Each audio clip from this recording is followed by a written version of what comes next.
第14章，耶和華的日子臨近，你的財物被擄掠，在你中間分散，因為我必聚集萬國與耶路撒冷爭戰，城必被攻取，房屋被搶掠，婦女被玷污，城中一半的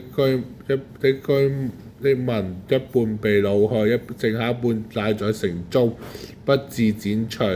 那時耶和華必出去與那些國爭戰，好像從前爭戰一樣。那日他的腳必站在耶路撒冷朝東的橄欖山上，這山必中間分裂至東西，成為極大的谷。山的一半向北挪移，一半向南挪移。你們要從山谷中逃跑，因為山谷必伸延到亞薩。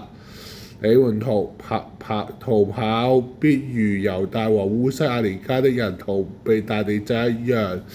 耶和華我的神必降臨，有一切聖者同來。那日必沒有乾，山岡必退縮。那日必是耶和華所知道的，不是白日，也不是黑夜，到了晚上才有光明。那日必有半活水從耶路撒冷出來，一半住東海流，一半住西海流。冬夏季都是如此。耶和華必作全地的王，那日耶和華必獨一無二的，他的名也是獨一無二的。全地撒巴，直到耶路撒冷南門臨門，要變為阿拉巴。耶路撒冷必居高位，就是從便雅憫門到第一門之處，又到各門，卻從哈楠業流，直到王的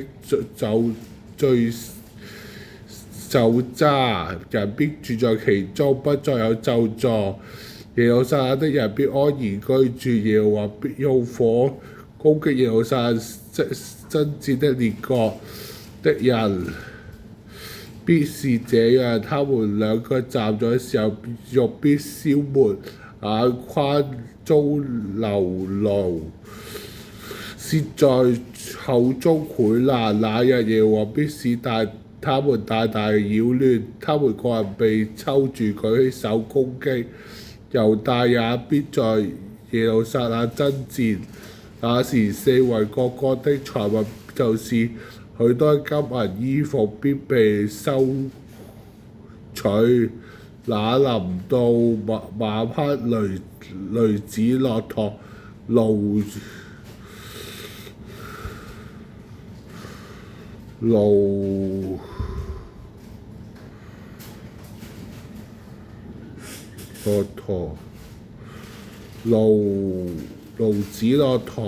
和一營中一切的牲畜的災禍，就是那災的一般。